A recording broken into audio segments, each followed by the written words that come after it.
Close your eyes and put yourself in this moment. You're a United States Senator, one of the most powerful people in the country. You command respect. You make laws. You shape the future of a nation. But right now, in this room, you are nothing. You're sitting at a banquet table in the Imperial Palace. The year is 37 AD. Rome, the heart of the greatest empire the world has ever known. Your wife, the woman you've loved for 20 years, the mother of your children, was just led away by Emperor Caligula. You watched her go.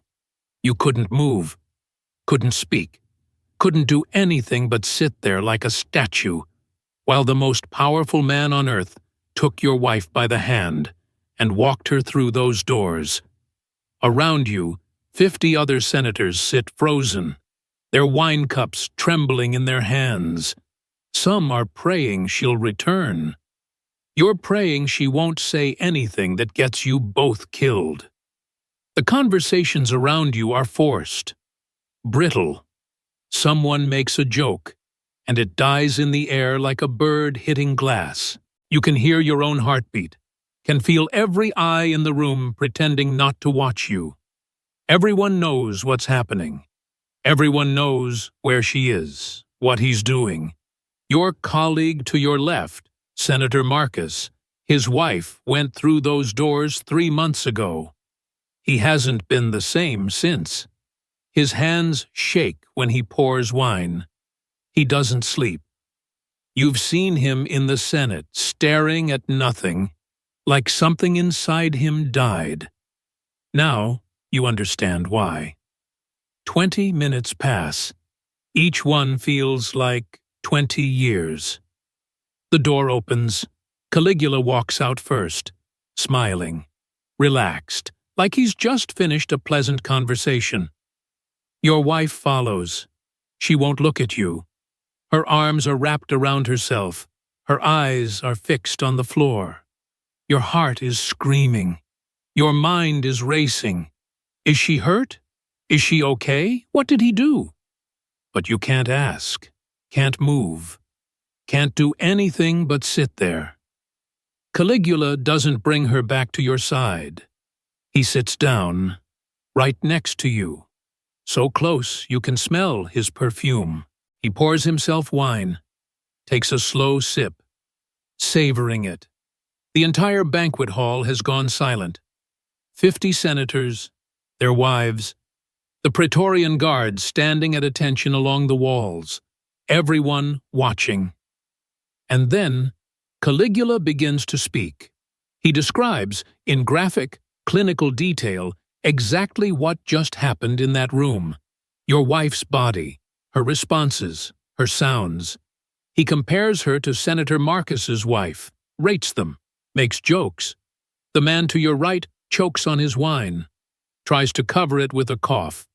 Your wife is sitting across from you now, still won't look at you, tears running silently down her face. And you smile. You have to. You nod. You laugh at his jokes. You thank him for honoring your family. Because the alternative is watching your children die. This wasn't madness. This was a machine, a system designed with surgical precision to destroy the human soul. And the man who built it learned everything he knew by watching his entire family get murdered by the previous emperor. His name was Gaius Julius Caesar Augustus Germanicus. History knows him as Caligula, and what he did to Rome during his 4-year reign is so disturbing, so systematically evil, that 2,000 years later, we're still trying to understand how one human being could architect this level of psychological warfare. If you believe the documented records of history's most terrifying figures must be remembered, consider liking this video and subscribing. Your support helps uncover more accounts from the darkest corners of human power. Now, back to the man who turned cruelty into an art form. Stay with me, because what you're about to hear gets worse, much worse, and the most terrifying part isn't what he did. It's that the system he built outlived him. Before I show you the 5 acts of Caligula's terror machine, you need to understand something crucial. He wasn't born evil. He was manufactured. And the process started when he was 2 years old. Picture this. The year is 14 AD. Northern Germania, the edge of the Roman Empire, where civilization meets barbarian wilderness. The Rhine River marks the boundary between Rome and the tribes that want to destroy it. There's a little boy, barely more than a toddler, running through a Roman military camp. His name is Gaius Julius Caesar Germanicus, but nobody calls him that. The soldiers call him Caligula. Little Boots, because his mother, Agrippina the Elder, granddaughter of Emperor Augustus himself, had a miniature legionnaire uniform made for him, complete with tiny armor and little red boots, caligae, soldier's boots, sized for a child's feet. The boy is maybe 2, maybe 3 years old, too young to understand war, too young to understand danger, but he's already learning what power looks like. His father is Germanicus, the greatest Roman general since Julius Caesar himself, the people's hero, the man everyone believes will be the next emperor. Germanicus is everything Rome admires: brave, honorable, brilliant in battle, beloved by his troops. When he walks through camp, soldiers stand straighter. When he speaks, men listen. And everywhere Germanicus goes, little Caligula follows, toddling between the tents, trying to march like the soldiers, saluting with his tiny hand. The legionnaires adore him. This child represents something pure to these hardened men, something worth fighting for. Home, family, the future of Rome. They pick him up, toss him in the air, let him ride on their shoulders. They genuinely believe this boy brings them luck. After particularly successful campaigns, they credit Little Boots with divine favor. For 3 years, from age 2 to age 5, Caligula grows up in military camps, surrounded by the most powerful army on earth, learning that he's special, protected, loved. He has no idea what's coming. October 10th, 19 AD. Caligula is 7 years old. His father, Germanicus, is now in Antioch, modern-day Syria. He's the governor of Rome's eastern provinces, the second most powerful man in the empire. And then he gets sick. It's sudden, violent. His body convulses. He vomits blood. His skin turns dark. Within days, he's dying. Germanicus knows he's been poisoned. On his deathbed, he accuses Gnaeus Calpurnius Piso, the governor of Syria, appointed by Emperor Tiberius. His last words to his wife Agrippina: "Avenge me." He dies on October 10th, 19th AD. He's 33 years old. The official story: sudden illness, natural causes. The story that spreads through Rome like wildfire: poison, ordered by Emperor Tiberius. Because Germanicus was too popular, too loved, too dangerous to the emperor's power. When the news reaches Rome, the city erupts in grief. They loved Germanicus, genuinely loved him. His funeral procession is unlike anything Rome has seen. Thousands line the streets, weeping, tearing their clothes, calling for justice. But there is no justice, because the man who ordered the murder is the emperor himself. 7-year-old Caligula doesn't fully understand the politics, doesn't understand why his father had to die. He just knows that the man who made him feel invincible, who carried him on his shoulders, who taught him to be brave, who was the center of his universe, is gone. And his mother is different now.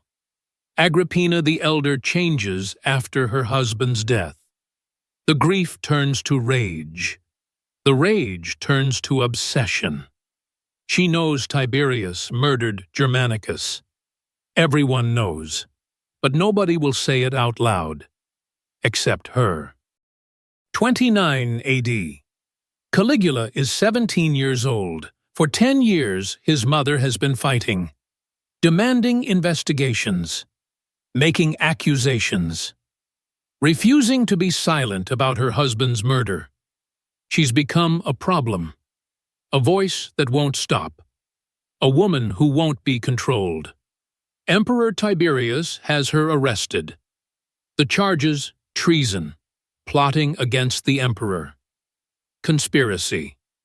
The evidence non-existent. But evidence doesn't matter when the accuser is also the judge. Caligula watches his mother being dragged from their home in chains. She's screaming, fighting, calling Tiberius a murderer, calling for Rome to rise up. Nobody rises up.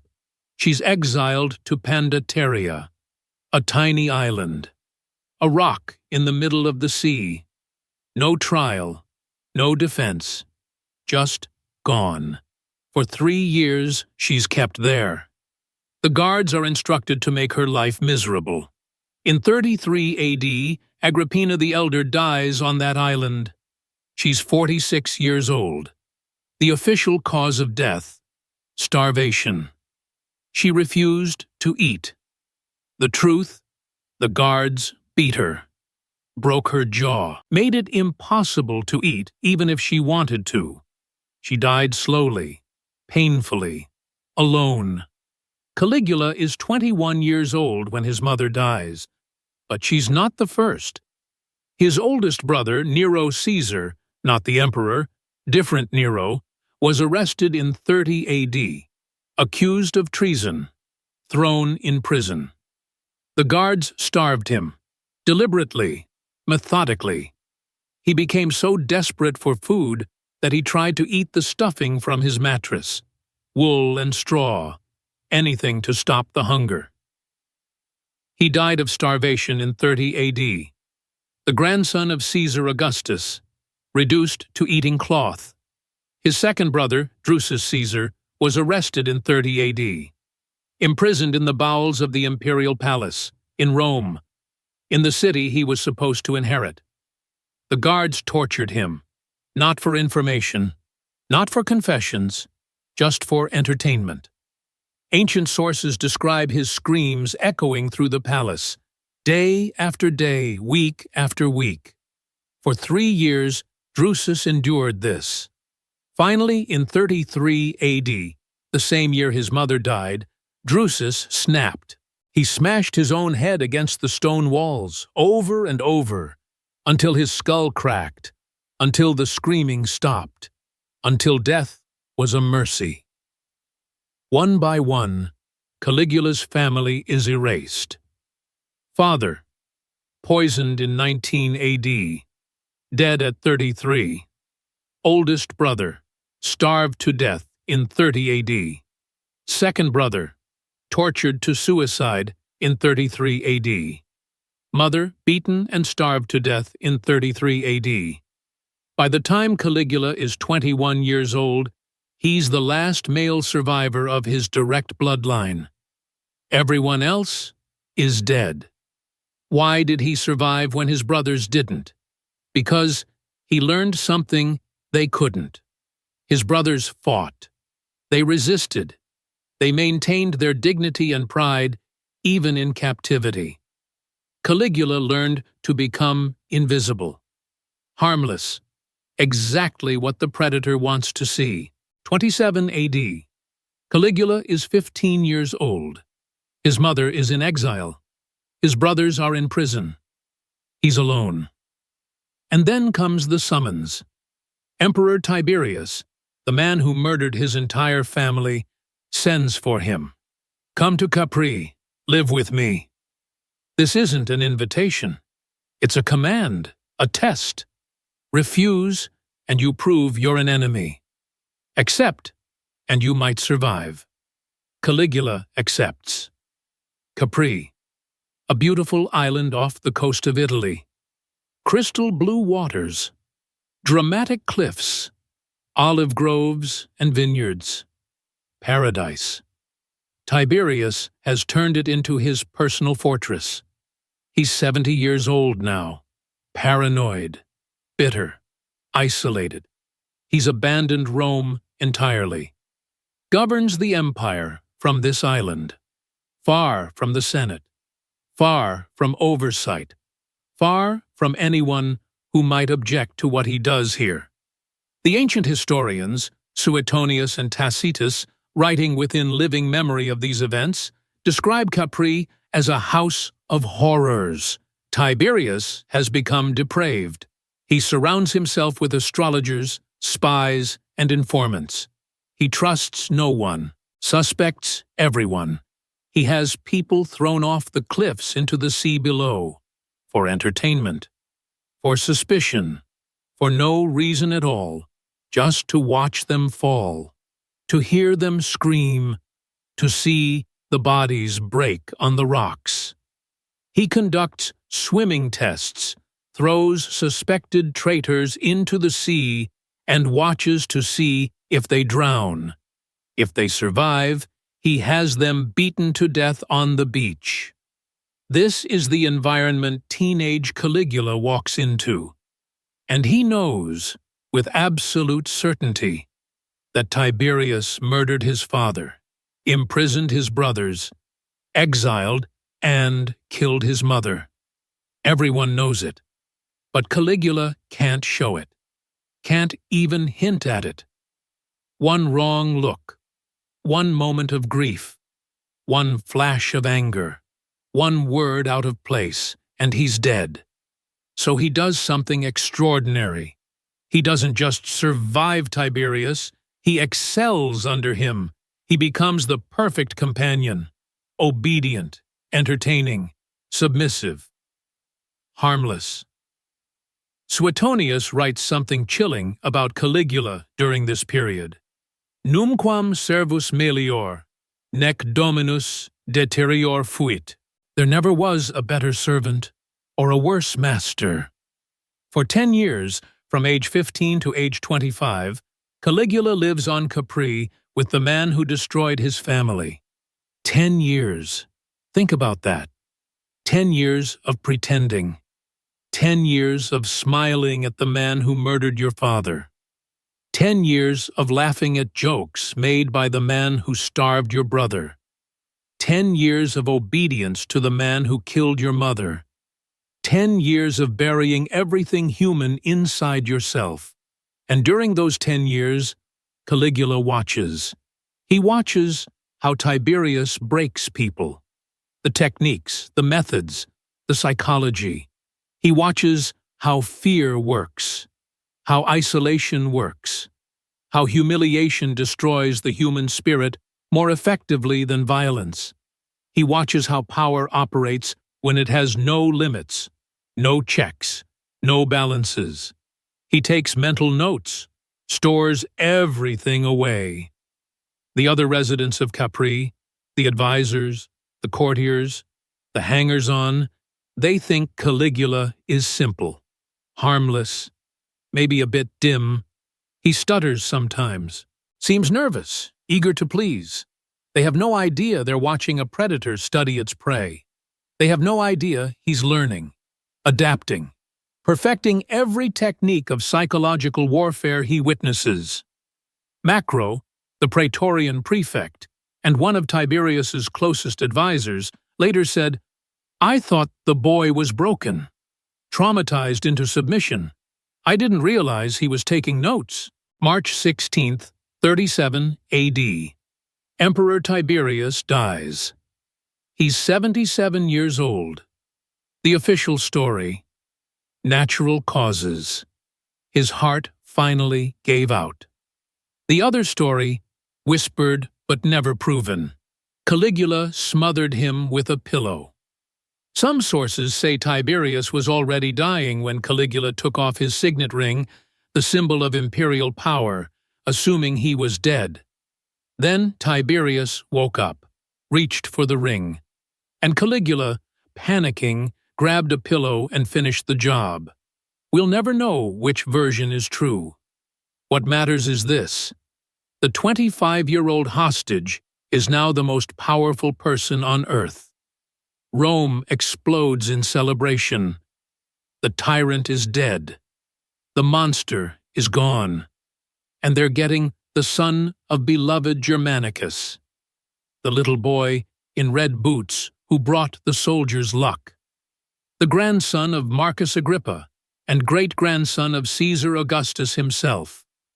The Senate declares 7 months of Thanksgiving. Sacrifices are made at every temple.